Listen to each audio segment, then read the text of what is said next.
अस्सलाम वालेकुम नाज़रीन, डॉक्टर दानिश रियल फोकस के साथ हाजिर है। जैसे जैसे वक्त गुज़र रहा है और नवंबर का आखिरी हफ्ता आ रहा है, वैसे वैसे इमरान खान साहब की जो बातें हैं, हालांकि बीमार हैं, 4 गोली लगी हुई है और ख़िताब भी कर रहे हैं, जो एक ग्रुप बहुत कम तादाद में जो लोग लॉन्ग मार्च में शामिल हैं। अब उसे लॉन्ग मार्च कहना भी शर्मिंदगी होती है, इसलिए कि वो अब शॉर्ट मार्च से भी शॉर्ट मार्च रह चुका है। अगर आप उसकी कवरेज करें तो आपको पता चलेगा कि लोग तो हैं ही नहीं, कुछ लोग आते हैं और वहाँ असद उमर साहब, शाह अहमद कुरैशी साहब और परवेज़ खटक साहब और दीगर लोग बड़े बड़े ख़िताब करते हैं। बहरहाल इमरान खान भी ख़िताब करते हैं और आज भी इमरान खान ने ख़िताब किया। अब इमरान खान को फ़ोबिया क्या नवाज़ शरीफ से है या फ़ोबिया आर्मी चीफ से है, क्या हो गया इमरान खान साहब को? अब जिस तरह की वो ऑल फॉल बातें कर रहे हैं, उससे अब लोग ये कहने लगे हैं कि क्या इमरान खान साहब कोई नफसियाती मरीज़ हो गए हैं। इन हादसात का जो उन पर असर हुआ है, ये गोली का नहीं, ये जो पिछले हुकूमत से हटाकर इक़्तिदार छीन कर इनसे जो इनके दिलो दिमाग में असर आया है, उसके असरात बहुत ख़राब आए। आप देख लें, अगर जब से अदम एतमाद की तहरीक आई है, भाई अदम एतमाद की तहरीक पाकिस्तान में और लोगों के ख़िलाफ़ भी आई थी, नाकाम हो गई। बेनज़ीर भुट्टो की बहुत मशहूर अदम एतमाद की तहरीक है, नाकाम हो गई। हो सकता है कामयाब भी हो सकती थी, लेकिन अगर कामयाब होती तो क्या बेनज़ीर साहबा यही हरकत करती जो नवाज़ शरीफ के, जो इमरान खान कर रहे हैं कि एकदम एक साइफ़र, एक लेटर निकाला, साइफ़र को ख़त में तब्दील किया, ख़त के मौजू को तब्दील करके उसको एक पूरा एजेंडा बनाया और अमरीकी मुदाखलत कहा और इन्हें गद्दार कहा और पूरी जो असम्बली में कार्रवाई थी अपने स्पीकर और डिप्टी स्पीकर के ज़रिए उसको सबोताज किया। अपने सदर को भी इस गैर आइनी इक़दाम में घसीटा, ख़ुद भी गैर आइनी इक़दाम किया, स्पीकर से भी और लॉ मिनिस्टर से भी और डिप्टी स्पीकर सबसे ये अनकॉन्स्टिट्यूशनल काम कराया, सिर्फ किस लिए कि ये अदम एतमाद की तहरीक पेश न हो। अब अदम एतमाद की तहरीक के बाद जो इमरान खान साहब का हाल है मुसलसल, अच्छा इस पे हवा लग गई। हवा कैसे लग गई कि इमरान खान साहब ने एक साइफ़र को इस्तेमाल किया, जिसे आज इतना कुछ कहकर अब उस कहते हैं उस साइफ़र की कोई हकीकत नहीं है, अब वो माजी का एक किस्सा हो गया। अब उसके ऊपर बात करने को तैयार नहीं है, अब आगे बढ़ने को है। क्या है कि अमेरिका से अच्छे ताल्लुक़, माफ़ी चाहता हूँ, अमेरिका से अच्छे ताल्लुक़ात अगर वज़ीर आज़म में बना जी, अगर वज़ीर आज़म आप बने तो फिर कर लीजिएगा अमेरिका से अच्छे ताल्लुक़ात। लेकिन अभी जो सूरत हाल है उसमें तो आप बिल्कुल नीम पागलों वाली हरकतें कर रहे हैं। मतलब जिस तरह कोई बात करता है, जो मैंने आज सुना इनकी बात, हालांकि मैं इनकी तकरीर नहीं सुनता, पढ़ लेता हूँ कहीं पे जो तकरीर है, क्योंकि इनकी तकरीर में कुछ नई बात नहीं होती है। लेकिन आज कुछ नई बात इसलिए है कि शायद मैंने देख ली इनकी तकरीर या सुन ली इनकी तकरीर। कहते हैं नवाज़ शरीफ जो है वहाँ मफरूर जो बैठा हुआ है वो आर्मी चीफ का फ़ैसला करेगा। ठीक है, आईनी तौर पर तो वज़ीर आज़म है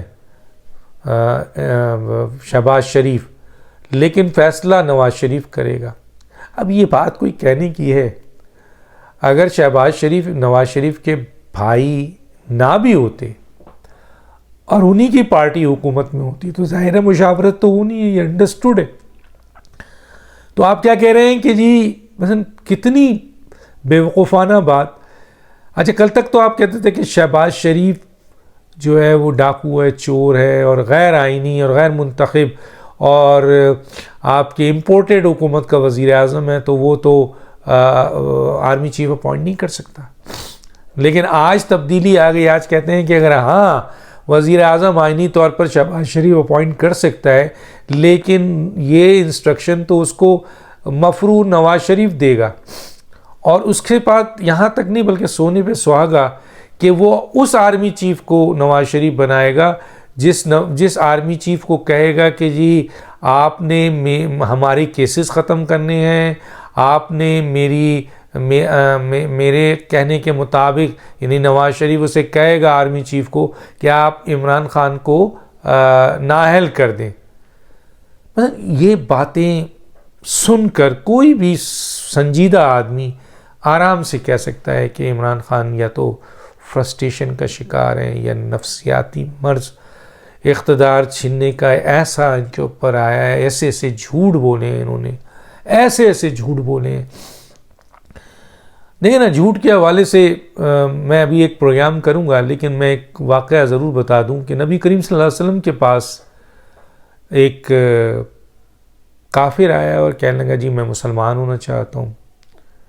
नबी करीम सल्लल्लाहु अलैहि वसल्लम ने वेलकम किया, तो उसने कहा मुझ में बहुत बुराई है नबी करीम सल्लल्लाहु अलैहि वसल्लम, मैं शराब भी पीता हूँ, मैं ज़ानी भी हूँ, मैं मिलावट भी करता हूँ, मैं झूठ भी बोलता हूँ, मैं गालियाँ भी देता हूँ, मैं यतीम का माल भी खाता हूँ, मैं बहुत सारे काम करता हूँ, बहुत बुराई करता हूँ, लेकिन मैं मुसलमान होकर एक बुराई छोड़ सकता हूँ, कोई भी एक। तो वो आप बताइए वो कौन सी मैं छोड़ूँ। तो नबी करीम सल्लल्लाहु अलैहि वसल्लम ने क्या इरशाद फरमाया, कहने लगे कि आप एक बुराई अगर छोड़ना चाहते हैं, वैसे तो सारी बुराई छोड़ें, क्योंकि बुराई और इस्लाम साथ नहीं चल सकता। लेकिन चलें, आप आ रहे हैं और आप छोड़ना चाहते हैं तो एक बुराई छोड़ें, और वो बुराई है झूठ की, क्योंकि झूठ तमाम बुराइयों की जड़ है। यकीनन ये बात बड़ी दूरअंदेश लेवल पर बात की, और मेरे नबी करीम सल्लल्लाहु अलैहि वसल्लम ही कर सकते थे। क्यों? क्योंकि झूठ आप बोलना अगर छोड़ देंगे तो फिर शराब, जिन लोगों के सामने शराब पी के जाते हैं वहाँ आप ये कह नहीं सकते कि जी मैं शराब, मुअज़्ज़िज़ लोगों के दरमियान बैठ कर ये कह नहीं सकते कि मैंने ज़िना किया है, ज़ाहिर है झूठ बोलना पड़ेगा। कोई भी बुराई करके आप किसी के सामने खड़े होकर, एक मुसलमान की हैसियत से खड़े होकर झूठ बोलेंगे तो ठीक है, वो बुराई नज़र आएगी। लेकिन अगर आप झूठ नहीं बोलेंगे तो एक तरफ आप अपने आप को ज़ानी कहेंगे या शराबी कहेंगे या कुछ और कहेंगे, तो फिर आप ख़ुद मुतमईन नहीं होंगे। तो चुनांचे आपको सारी बुराई छोड़नी पड़ेगी। तो सबसे बड़ा, और इमरान खान धड़ाधड़ झूठ बोल रहे हैं, धड़ाधड़ झूठ है, चाहे गोली है, गाली है, साइफ़र है, मसलन कोई, और अब यहाँ पे कह रहे हैं अब उनको क्या तकलीफ़ है नवाज़ शरीफ से। भाई नवाज़ शरीफ को आपने जजेस कहते हैं 5 जजेस ने उसको नाअहल किया, 5 जजेस का वो सज़ा याफ्ता है, आप ये तो कह रहे हैं, लेकिन आप ये नहीं देख रहे कि 5 जजेस ने उसको जो सज़ा दी है वो गैर आइनी, गैर कानूनी है, अनकॉन्स्टिट्यूशनल है। सुप्रीम कोर्ट किसी को नाअहल करने का इख्तियार ही नहीं रखती है, ताहयात तो बहुत दूर की बात है। सुप्रीम कोर्ट 3 रेफरेंस बनाने का, 3 प्रोसिक्यूशन करने का, 3 सज़ा देने का किसी को कह ही नहीं सकती, और ये हो नहीं सकता क्योंकि आइन का आर्टिकल 13 इसके खिलाफ है। तो आप उस सज़ा को कह रहे हैं कि उन जजेस ने दिया, वो जजेस मनहूस जजेस थे, वो जजेस स्याह चेहरे वाले जजेस थे, जिन्होंने उस ओहदे में बैठकर, उन जजेस ने ओहदे में बैठकर उस अहम तरीन इदारे को दागदार किया और अपने ओहदे को दागदार किया। उनके चेहरे तो स्याह हैं और सारी ज़िंदगी स्याह रहेंगे।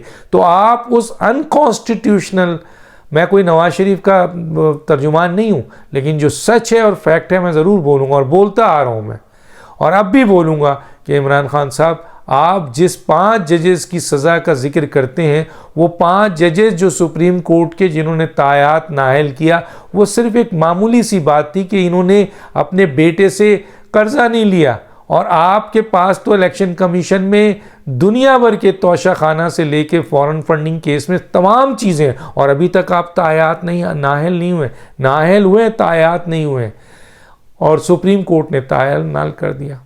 और आज की सुप्रीम कोर्ट कहती है कि जी तायात नाअहली का जो मामला है, जो एडवाइस मांगी थी सर, वो कहते हैं ये मामला पार्लियामेंट में ले जाइए। आज की सुप्रीम कोर्ट के जजेस कह रहे हैं। तो वो जो जजेस थे वो तो प्री प्लान आपके साथ और एक अफसर के साथ मिलके आपने प्रोग्राम बनाया था, और उसका नतीजा ये है कि उनको ना, तो नवाज शरीफ बहैसियत बहुत सारी उनकी गलती होंगी, बहुत सारी खराबी होगी, जो इल्ज़ाम आप लगाते हैं हो सकता है वो सच भी हों, लेकिन साबित करना अदालत का काम है, आपका काम है। और ना आप साबित कर सकें 3 साल 7 महीने में कि ये करप्ट है, और ना अदालत अकॉर्डिंग टू लॉ और आइन उनको सज़ा दिया है, तो चुनांचे वो वहाँ बैठे हुए हैं, तो वो सज़ा याफ्ता, अनकॉन्स्टिट्यूशनल सज़ा याफ्ता है। ये है वो बदकार चेहरे जिन्होंने 5 लोगों ने गलत सज़ा दी थी। देते आप सज़ा, दीजिए आप सज़ा, और जब तक सज़ा अदालत नहीं देती है वो आपके वो नहीं हो सकता, और अदालतें गलत सज़ा भी देती हैं। जुडिशल मर्डर तक कहा खुद नसीम शमशाद ने भुट्टो साहब की, वो तो ये भी गलत है। तो आपको चले वो सज़ा हुआ, तो अब आपको तकलीफ़ ये है कि वो अपने भाई को जिस आर्मी चीफ का इशारा करेगा वही आर्मी चीफ उसके भाई लगाएंगे। ये इसमें क्या मजाक है? अगर उसका भाई भी ना होता, एक आम आदमी होता, तब भी वो लगाते। दूसरा ये है कि वो आर्मी चीफ से ये कहेगा कि जी भाई आप नाअहल के लिए अपने आप को पेश कर चुके हैं, आपने तोशा खाना में जो करप्शन की है वो आपकी नाअहली का जामिन है, आपने फॉरेन फंडिंग में जो करप्शन की है वो आपकी नाअहली के लिए बहुत ज़्यादा है, आपने जो जज को आपने मोहतरमा जज को जो आपने धमकी दी थी उस पर भी आपकी नाअहली थी, वो तो आपको बचा गए, वो तो आपको बचा गए, एक्स्ट्रा ऑर्डिनरी बचा गए। लेकिन आपके इर्द गिर्द जो केसेस हैं, इलेक्शन कमीशन को आपने गालियां दी हैं, धमकियां दी हैं, सबूत नहीं देते हैं। तो आपने अपने पाँव पे इतने बड़े बड़े कुल्हाड़े मारे हुए हैं कि नवाज शरीफ को इतने छोटे से काम के लिए आर्मी चीफ को कहना पड़ेगा कि इनको नाअहल करो। ना आर्मी चीफ का वो मुकाम है कि आपको नाअहल करने के लिए वो अपनी इतनी सी भी ताकत का इस्तेमाल करे। आपको क्या हो गया है? आप पागल हो गए भैया। आपने अपने पाँव पे खुद कुल्हाड़ी मारी है। फॉरेन फंडिंग केस आपके सामने है, आपका तोशा खाना केस आपका सामने है, मजीद और बड़े बड़े केसेस आपके, क्राइम एंड क्रिमिनल, अब तो नैब ने ले लिया आपका तोशा खाना केस, FIA इन्वेस्टिगेट कर रही है फॉरेन फंडिंग में, वो आपके करप्शन की रुदाद निकाल के ले आई है सारी, आपके और आपके साथियों की गिरफ्तारी और वारंट तक निकाल लिया। वो तो अदालतें ने रोका हुआ है, वरना तो अभी तक आप नाअहल भी हो चुके होते, और एक दफ़ा नहीं कई दफ़ा। तो आप पर तो बहुत सी तलवार है, और आपने जो आइन शिकनी की है उसमें भी आपकी नाअहलियत और गिरफ्तारी है जो आपने अदम एतमाद के वक्त की थी, तो वो भी तो आइन शिकनी है ना। जजेस ने ही कहा ना, 5 जजेस ने ही कहा ना, जो मौजूदा 5 जजेस हैं उन्होंने कहा ना कि आपने आइन शिकनी की है। डिप्टी स्पीकर ने भी, लॉ मिनिस्टर ने भी, वजीर आजम ने भी, सदर ने भी, तो उस पर आप कुछ नहीं बोलते। तो सवाल ये पैदा होता है कि आर्मी चीफ के पास ना इतना टाइम है, ना वो आपको इतनी वैल्यू देते हैं कि वो आपको नाअहल करने के लिए किसी पॉलिटिकल लीडर से मसलन साजबाज करेंगे कि मुझे आर्मी चीफ बना दो तो मैं इमरान खान को नाअहल करूँगा। ओह माय गॉड, ये मेरा ख्याल है आपका इलाज होना चाहिए। आपको इस वक्त इलाज की ज़रूरत है। और ये जो जाली मेडिकल, ये जो आपने दिखाया था, ये दुनिया मान गई है कि ये सब फ्रॉड है। ये तो 10 पाउंड 20 पाउंड में ही मिल जाता है हेरोइन वुंड्स। पूरा खोले ना, अगर आप इतने सच्चे हैं, चले हम झूठे हैं तो आप सच साबित करें कि आप मेडिको लीगल कराएं और सरकारी अस्पताल में चले जाएं। और सरकारी अस्पताल Pakistan institute of medical sciences, जहां आप अपनी पूरी दुनिया की टीम बुला लें, पूरी दुनिया की टीम बुला लें मेडिकल की, और उस बोर्ड को भी आपका एग्जामिन करने दें, और ये साबित हो जाए कि आपको छर्रा लगा है या आपको AK-47 की गोली लगी है, 4 गोली लगी है। और ये जो आपने दिखाया था लोगों को कि मेरा ये वूंड्स है, जो इतने दिनों बाद ऐसा नहीं रहता है, और आपने ताज़ा वूंड दिखा दिया खुदा के लिए। और अगर ये सच है तो फिर सब आपको सलूट करेंगे और अपने आप को हम माफ़ी मांगेंगे। सब लोग, जितने भी लोग हैं जिन्होंने ये सबको माफ़ी मांगनी चाहिए। लेकिन आप आए तो उस हकीकत की तरफ, हकाइक की तरफ कि आप अगर कोई किसी को वुंड है और सच्चा है तो उसको क्या एतराज़ है, वो चला जाए कि Pakistan institute of medical sciences में मेडिको लीगल केस के लिए एग्जामिन हो जाए, उसका सच आ जाएगा सामने। तो ये करने को आप तैयार नहीं है, तो साइफर पे आप झूठ बोलते हैं, इस पे आप झूठ बोलते हैं। नवाज शरीफ आपका मसला है या आर्मी चीफ आपका मसला है, समझ में नहीं आता है। बहुत बुरी तरीके से आप जो है वो आपको अपने लोग धचका दे रहे हैं, लोग नहीं आ रहे हैं, आवाम नहीं आ रही, आवाम नहीं निकली। आपको इसका बहुत दुख है, मुझे पता है। आप समझते थे 50 लाख अफराद, यहाँ तो 2000 अफराद भी नहीं निकले, 4000 अफराद यानी 2000 अफराद निकले। तो इसको लेके क्या करेंगे? तो इसका बहुत बड़ा धचका आपको पहुंचा है। डॉक्टर दानिश को याद दीजिए। अल्लाह हाफिज़।